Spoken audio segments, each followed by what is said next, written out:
If people listen to anything I say today, please just take care of yourself. It's not selfish to take care of you. It really isn't. I've always been a tough person, right? My husband calls me Wonder Woman. I'm pretty healthy. I eat well. I exercise. I drink socially. I don't do anything else, any other sort of recreational drugs. And I just naively believed that because I was so healthy, I wouldn't get breast cancer. There was also no history in my family. I've always had to remind myself that my father was adopted, and he was adopted in a time when you weren't allowed to have records. I don't know his family history. And I was diagnosed at my first mammogram.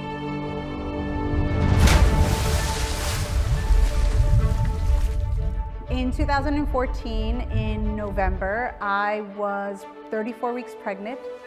The week of Thanksgiving, I went to the doctor to check on my daughter and make sure everything was okay, and the sonogram was great, her heartbeat was great. By Friday, everything felt a little different after Thanksgiving, a little heavier, a little just not right. That feeling of heaviness just kept coming on, and until Saturday morning when I decided we should go to the hospital.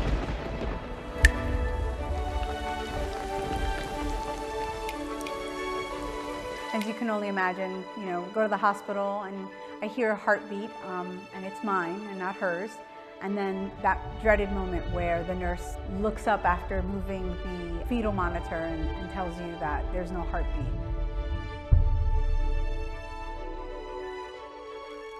My first daughter, Charlotte, was born in 2014 after a very standard pregnancy and birth. There were no complications or signs of distress throughout the pregnancy or even during my labor. But when my daughter was born, she wasn't breathing and she had aspirated meconium in the womb. And doctors, immediately whisked her away and worked on her for about an hour and a half, and ultimately they couldn't save her. I remember with the holiday weekend, I shut down my laptop, had my lunch, and I started to feel really uncomfortable. I thought I had indigestion. Well, 2 hours later, I realized I also had discomfort on my upper back. I felt that same discomfort kind of shift from one side of my chest to the other, and I started sweating. And that's when I knew something was wrong with my heart. And my husband said, "We're going to the hospital."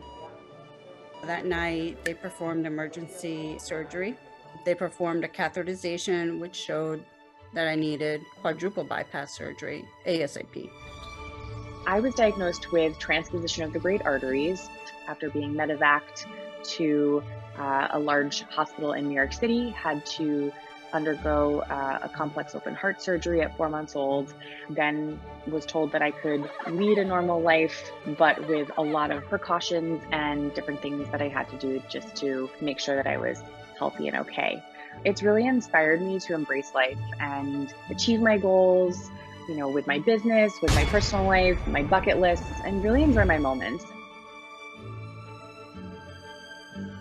I think it's so important for women to have a safe space to be able to talk about these issues.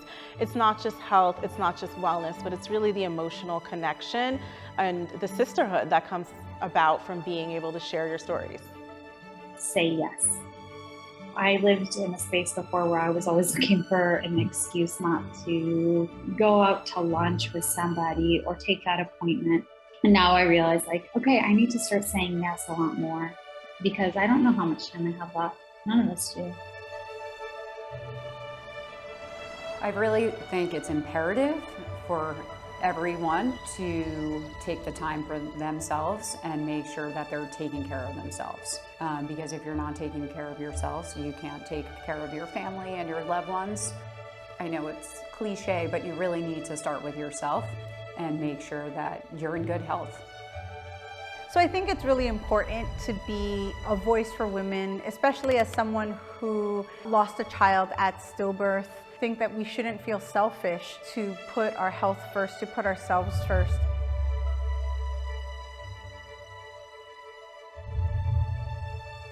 It's about being passionate, fearless, resourceful, and be an advocate. It really was talking with other women who had gone through it that got me to where I am today. And that's why I share and hope to be that for other women, that source of understanding.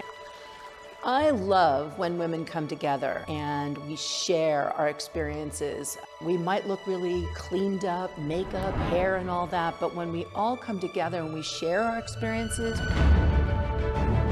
we know that there's hills and valleys, and with Let's Talk, we're going to talk. We're going to talk about how we got from not being well, to thrive, to going through some valleys, to getting to the pinnacle of where we want to end up at.